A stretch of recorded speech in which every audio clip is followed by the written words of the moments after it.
आप देखो, आपकी छुटकी मुझे प्यार करती है, तो मैं चाहता हूं कि उसका प्यार बरकरार रहे।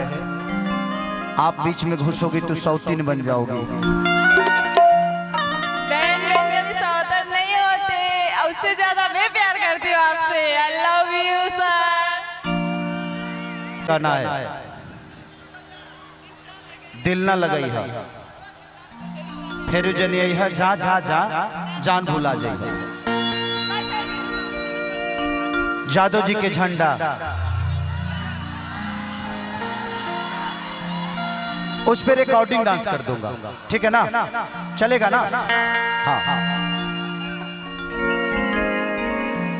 कि दिल ना लगई, हाँ हाँ।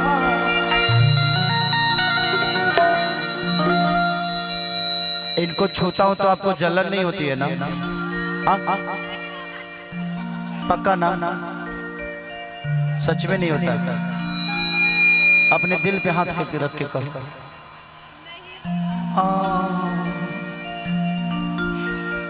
ऐसे भी कह सकते थे कि नहीं होगा, नहीं होगा। ये अदा है, अदा है, इसको बरकरार रखिएगा, इस इस्माइल को हमेशा बरकरार रखिएगा। इस दुनिया में लोग बोलते हैं ना यार, बहुत तकलीफ है, कष्ट है। अगर 20 बीमारी इंसान को हो जाए तो ऐसा ही डॉक्टर बन जाता है। तो जिंदगी में परेशानियां आना बड़ा जरूरी होती है। आपको अगर परेशानी आती है तो उससे घबराइए मत, उससे लड़ना सीखिए।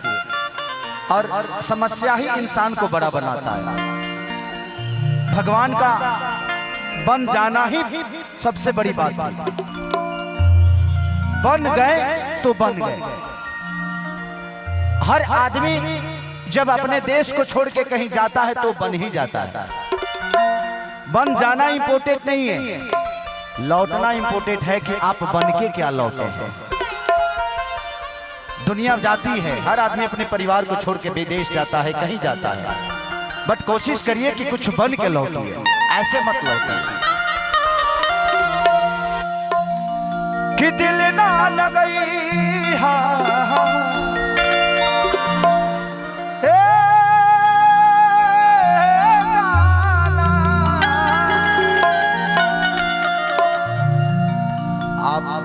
देखो, आपकी छुटकी मुझे प्यार करती है, तो मैं चाहता हूं कि उसका प्यार बरकरार रहे। आप बीच में घुसोगी तो सौतीन बन जाओगी। बहन बहन कभी सौतन नहीं होते, उससे ज्यादा मैं प्यार करती हूँ आपसे। आई लव यू सर। ये तो सब मिलकर देखा था, हमारे तीनों तरफ से तीनों ले ली हसकारे, शरीर गुर्दा फेफड़ा। हर एक दिल ना लगई। हाँ, ये गाना में अब मैंने कुर्सी नहीं खेपचत रे रे रे बाबू रे रे विनोद हवा रे बाबू। हाँ कौन है जो समय से प्रोग्राम का है ठीक ठाक चल रहा है। रुको रुको, ही हलवा शांत होके दो।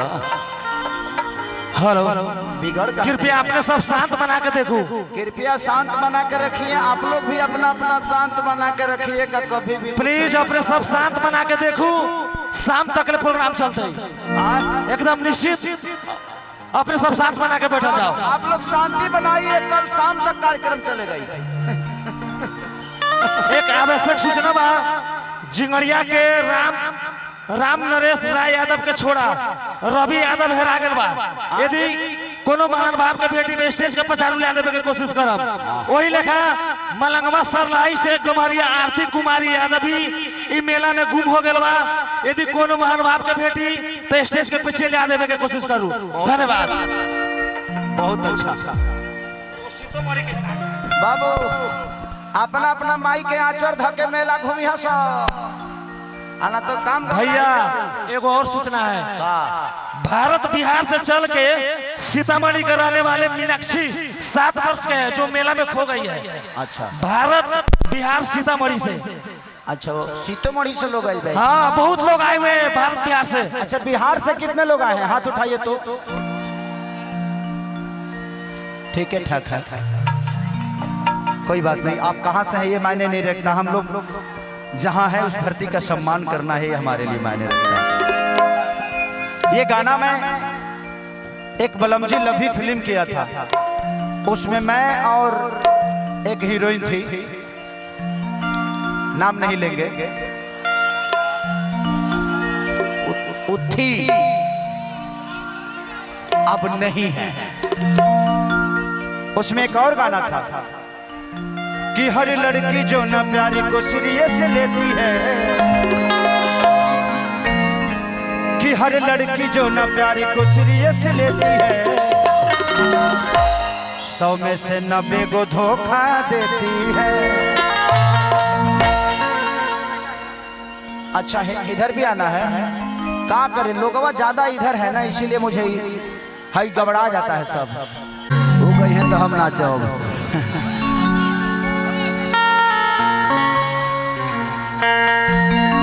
कि तहरा बिना खाना पीना सुन रानी बेकार, एगो हमर दिल एह जान होई तीनों तहार। भाई का फरमाइश है, रुको, लड़का कहता कि जिंदगी जान लेके छोड़ी ऐसा लगता,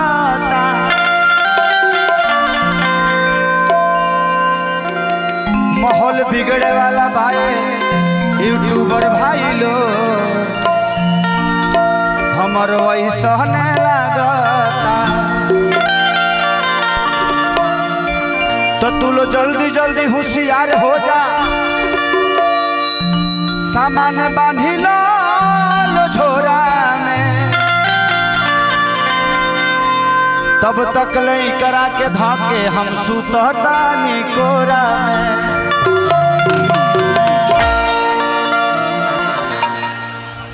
आगाज आगाज आगाज कि तोहरा बिना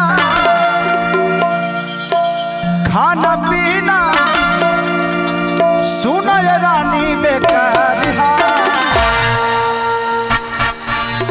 1 2 3 4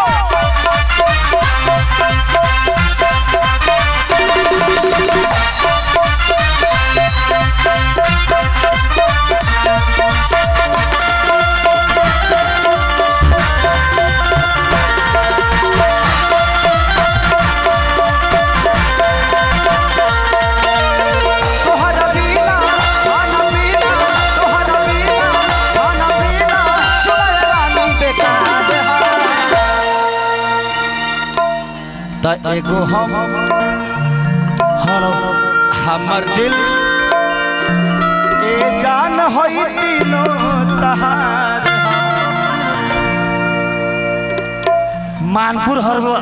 मानपुर सरलाई के मानपुर हरपुरवा सरलाई के दिव्यांश यादव एगो 2 साल के बच्चा हेरा गेल है, उनकर मम्मी बहुत रो रहा स्टेज के पछाड़ू।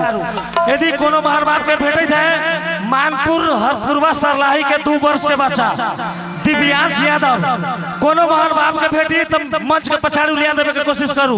दिव्यांश यादव 2 साल के बच्चा है, जिसको भी मिले वो बच्चा 2 साल का है। प्लीज आप कोशिश करिए कि मंच तक पहुंचा दीजिए उनकी मम्मी। आप रोइए मत भाभी, रोइए मत, बच्चा यही कहीं होगा, किसी के पास जरूर होगा। वो दिव्यांश नाम है और हरपुर का है ना, हरपुर का लड़का है। जिसको भी मिलता है प्लीज, उनकी माँ यहाँ पे आ जाएगा, आप ही का बच्चा है, आ जाएगा। कि तोहरा बिना खाना पीना, तोहरा बिना खाना पीना सुनल रानी बेकार। देखो हमर दिल एह जान होई तीनों तहार।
थोड़ा। अरे यार,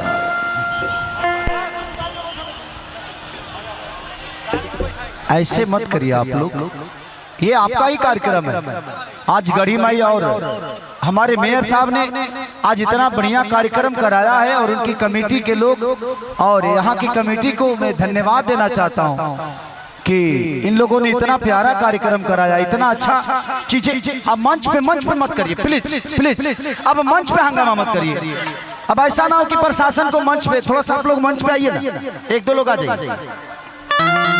आप लोग बैठिए, आप लोग हमारे लोग बैठिए। हेलो, थोड़ा सा मंच खाली कीजिए प्लीज। अपने सबसे गुजारिश कर रहा छी कि मंच खाली कर दिया जाओ। आप इधर आ जाओ। जे भी कलाकार बाहक लोग छी मंच खाली कर जाओ।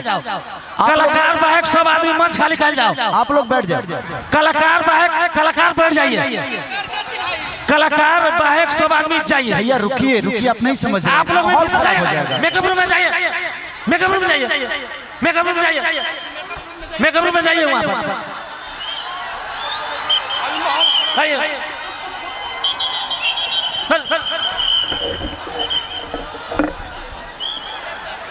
कृपया शांति बना के रखू। संपूर्ण सुंदरपुर वासी, संग्रामपुर वासी, हथियोल वासी के इज्जत के बात है। तमाम जितना भी आयल संपूर्ण भक्तजन में हम गुजारिश करे छी जे भी गढ़ी माई के आस्था रख के आज ही प्रोग्राम देख रहे संपूर्ण भक्तजन में शांति के परिचय दिया जाओ। धन्यवाद।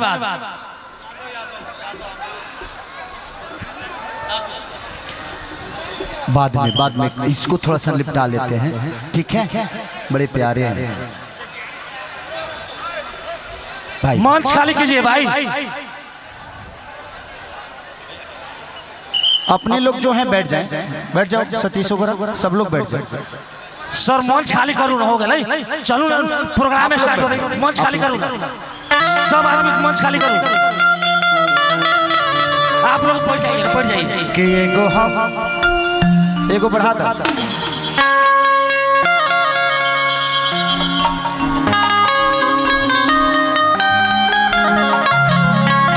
कि तोहरा बिना खाना पीना, तोहरा बिना खाना पीना, सुना रानी बेकार। एगो हम दिल जान हो तीनों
इसी की वजह से मैं नेपाल का कार्यक्रम करना मैं बीच में मना ही कर देता था।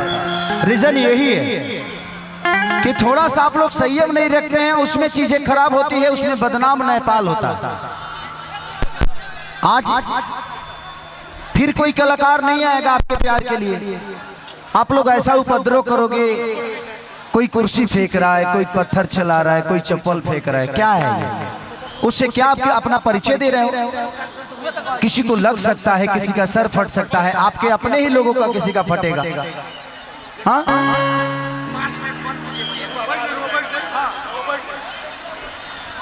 इसमें क्या होगा कि चलाएगा एक आदमी और सबको प्रॉब्लम होगी।